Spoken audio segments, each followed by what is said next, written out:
would you consider to be the major challenges that you've had to overcome, and what solutions are you bringing to the table?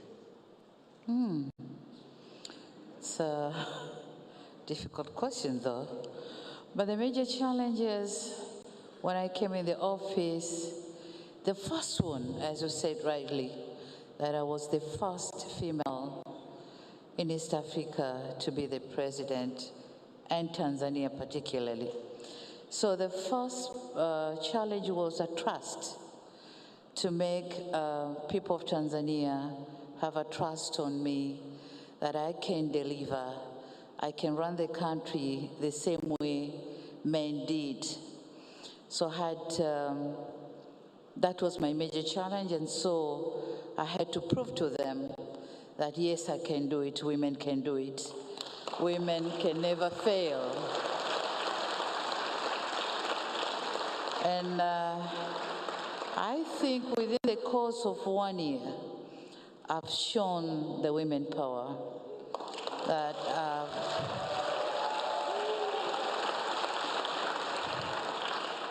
I led the country in the same way men did, and in some circumstances more than they did. So,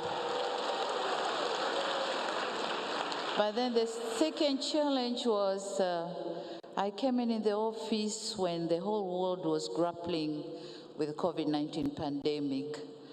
And of course, the economic situation worldwide wasn't good. In my country, the economy fell from 6.8 growth to 4%. So I had a challenging task of improving the economy. And as we are speaking, we have been able to grow to 5.2% this year. So my expectation is to go back to 6.87 by 2025. And the third was, as the economy went down, then my question in head was, where should I start? But then I'm very thankful to the multilateral organization, to the banks, specifically African Development Bank. They supported Tanzania heavily. They supported us in infrastructure development.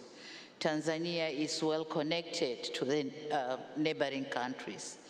The regions and districts of Tanzania are well connected by beautiful roads. But then they are supporting us on construction of the airports and aviation sector. They've been supporting us in agriculture. So with the support from FDB and other multilateral organizations, I've done well. Actually, due to COVID-19, IMF gave us some money as a bailout, economic bailout from the COVID-19 pandemic. And then I think most of the countries used that money for purchasing of sanitizer and those items required for COVID-19. But for me, I thought COVID-19 means the decongestion of the students in the classroom. Our classrooms had 100 to 120 pupils in one classroom. So I've been able to decongest them, and now I'm having 45 to 50 in one classroom. But then I thought COVID means availability of water. So I've taken that money and used them for supplying clean and safe water to most part of my country. And when I came in, the availability of water was about 72%, and I've moved to around close to 80%. And I'm expecting by 2025, I'll be 95 in urban areas and 85 in villages. So, but then I've also used that money for health, because COVID means starting treating people at the level of villages. So I've constructed about 350 health centers using that money, plus equipments, modern equipments, to the district and village levels. So I've done something which has never been done before. But my thanks to the African Development Bank, and I congratulate them for turning 50. And they say voices and stories. The voices have to be raised, I think, and stories to be told.